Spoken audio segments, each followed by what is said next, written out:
जय सिया राम। ओम नमो भगवते वासुदेवाय।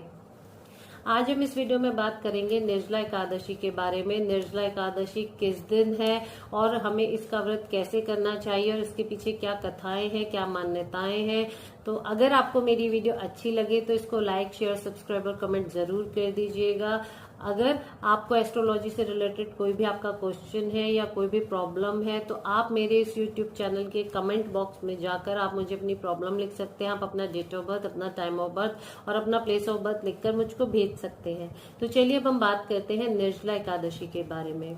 निर्जला एकादशी को जानने से पहले ये जान लीजिए कि साल में 24 एकादशी होती है और जिस साल अधिक मास होता है उस साल कुल मिलाकर 26 एकादशी होती है।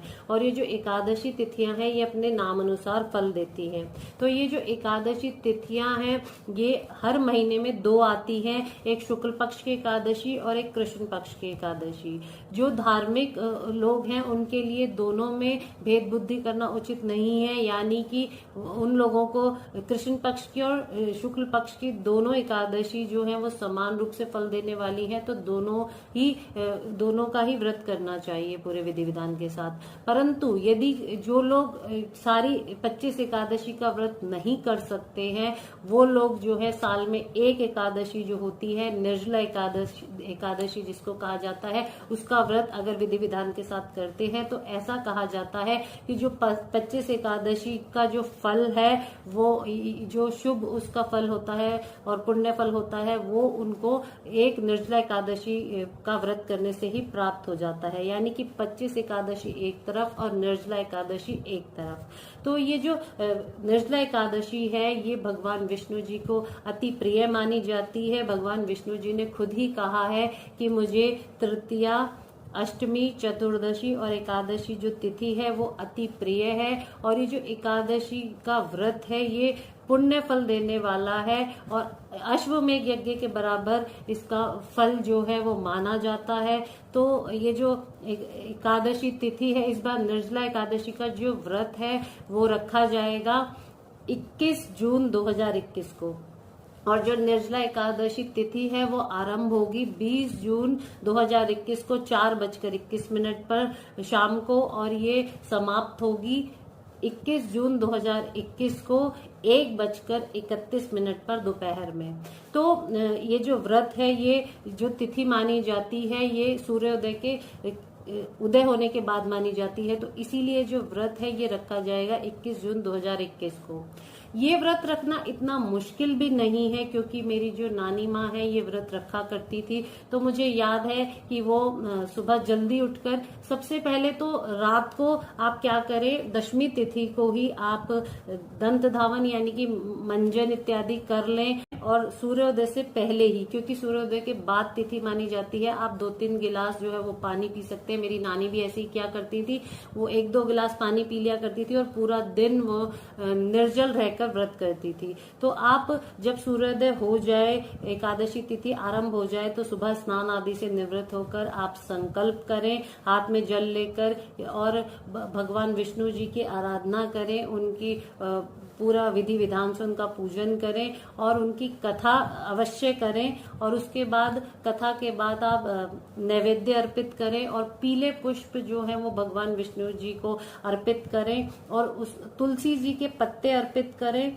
और साथ में आप पीला नैवेद्य अर्पित करें। यानी कि जैसे कि आप केले भगवान जी को अर्पित कर सकते हैं नैवेद्य में, या फिर आजकल आम का मौसम है तो आप आम भी अर्पित कर सकते हैं। तो आप भगवान जी को नैवेद्य अर्पित करें और पूरा जो दिन है वो सद्वार्ता से बिताएं, यानी कि आप भक्ति में होकर भगवान का भजन कीर्तन करते हुए पूरा जो दिन है वो बिताएं। आप पूरा दिन ओम नमो भगवते वासुदेवाय इस मंत्र का जाप जो है वो करते रहिए। और इस दिन जल नहीं ग्रहण किया जाता है, ये व्रत निर्जल रखा जाता है, इसलिए इसका नाम निर्जला एकादशी है। परंतु जो जल है वो खुद नहीं पीते हैं, परंतु दूसरों को पिलाया जाता है। तो इसी दिन बहुत सारे लोग छबील भी लगाते हैं और इस दिन आप सबको जल पिलाइए औरों को और छबील लगाइए और आप दान करिए, क्योंकि दान का विशेष महत्व माना गया है इस दिन। तो आप इस दिन क्या क्या दान कर सकते हैं? खरबूजे का दान कर सकते हैं, घड़े का दान कर सकते हैं, तरबूज का दान कर सकते हैं, पंखे का दान कर सकते हैं। आजकल हाथ का पंखा प्रचलन में नहीं है, तो आप किसी जरूरतमंद को, किसी निसहाय को आप टेबल फैन दे सकते हैं या फिर दीवार का पंखा भी दे सकते हैं। तो आप ये दान जरूर करिए और भगवान का जो भजन है वो पूरा दिन आप भक्ति में होके करिए। और अगले दिन जब सूर्योदय हो जाए तब तक ये व्रत किया जाता है निर्जल। तो आप सूर्योदय के बाद द्वादशी तिथि को आप जल ग्रहण करिए और तुलसी जी के पत्ते ग्रहण करिए, तब आप पारण करिए इस व्रत का, यानी कि ये व्रत तब खोलिए।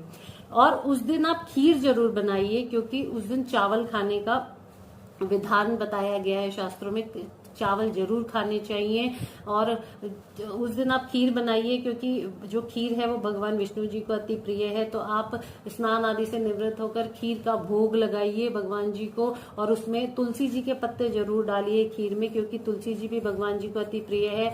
उसके बाद आप मंदिर जाकर आप जो ब्राह्मण है उनको खीर दीजिए, और या फिर आप चावल भी बना सकते हैं, पीले मीठे चावल, और उसका भी आप ठाकुर जी को भोग लगा सकते हैं। वो आप चावल दे के आइए मंदिर में ब्राह्मण को जाकर, और उनको यथासंभव दक्षिणा दीजिए, और पीले वस्त्र भी आप दे सकते हैं, और उनका पैर छूकर आशीर्वाद लीजिए। तो ये जो व्रत है ये इस तरह से रखा जाता है। और ये जो एकादशी तिथि है इसको नंदा तिथि भी कहा जाता है, और जो इसके स्वामी है वो भगवान विष्णु को माना जाता है, भगवान विष्णु इसके स्वामी है। और ये जो व्रत है ये पूरा भक्ति में होकर और विधि विधान के साथ किया जाता है। इसकी कथा भी इस दिन पढ़ना बहुत जरूरी होता है निर्जला एकादशी के दिन। तो इसकी जो कथा है वो ये है कि एक बार की बात है, जो भीमसेन थे उन्होंने वेद व्यास जी से कहा था कि महामुने आप मुझे ऐसा कोई उपाय बताइए जो कि मुझे सारी एकादशी का फल प्राप्त हो सके, क्योंकि मेरे जो चारों भाई हैं और जो मेरी भार्या हैं द्रौपदी और जो मेरी माता है कुंती, ये सभी एकादशी पर निराहार रहकर व्रत करते हैं, और ये मुझे भी कहते हैं कि तुम भी व्रत करो, परंतु मैं भूखा नहीं रह सकता हूँ, क्योंकि मेरे उदर में वक्र नामक जो अग्नि है वो प्रज्वलित होती है, और मुझे जब तक मैं बहुत सारा भोजन ना कर लूं तब तक वो मेरी जो पेट है वो तृप्त नहीं होता है, संतुष्ट नहीं होता है। तो इसलिए मैं भूखा नहीं रह सकता हूँ और हर महीने व्रत नहीं कर सकता हूँ, तो आप मुझे ऐसा कोई उपाय बताइए। तब वेद व्यास जी ने उनको बताया था कि आप सभी एकादशी अगर ना कर सके तो आप केवल साल में एक निर्जला एकादशी का व्रत करिए, परंतु ये व्रत थोड़ा कठिन है। पूरा दिन आपको जल तक ग्रहण नहीं करना है, निराहार रहना है। तो जो भीमसेन जी थे उन्होंने ये व्रत किया था पूरे विधि विधान के साथ, तब से ये व्रत करने का प्रचलन जो है वो चला आ रहा है, और ये व्रत जो है वो किया जाता है। और ऐसा माना जाता है कि ये जो व्रत है ये मोक्ष की प्राप्ति कराने वाला होता है, और मरणोपरांत जो मनुष्य है जो ये व्रत करते हैं पूरे विधि विधान के साथ, वो विष्णु धाम को जाते हैं। तो मैं आशा करती हूँ आपको मेरी ये वीडियो अच्छी लगेगी, और इस बार आप निर्जला एकादशी का व्रत जो है वो अवश्य करेंगे और उससे लाभ उठाएंगे। तो अगली बार मैं एक नए विषय के साथ जल्दी आपसे मुलाकात करूंगी। अगर आपको मेरी वीडियो अच्छी लगे तो इसको लाइक, शेयर, सब्सक्राइब और कमेंट जरूर कर दीजिएगा। फिलहाल मुझे दीजिए इजाजत, तब तक के लिए जय सिया राम।